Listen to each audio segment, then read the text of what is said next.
إله إلا الله. هذه يا مشايخ لحظات للتاريخ. تم إخلاء الصحن في يوم الخميس الموافق 10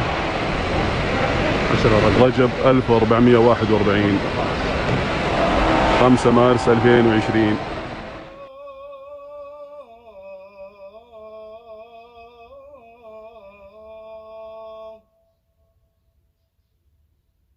حي على الصلاة.